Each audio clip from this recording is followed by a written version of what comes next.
So magandang umaga po. Ang gagawin natin ngayon ay pupunta tayo sa sinasabi nilang kuweba, yung kakaibang kuweba.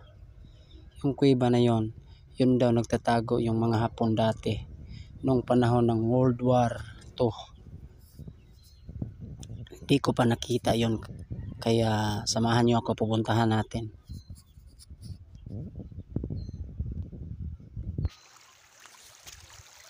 Dito tayo dadaan sa sa ilog. Mga 10 meters.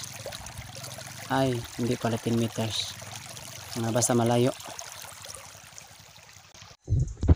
At nandito na po tayo sa sa sinasabi nilang kuweba. Ito na pala yan. Tingnan muna natin yung tubig. Ang linis ng tubig dito. Pwede mo inumin. At itong malaking puno sa baba nito, dito tayo dadaan.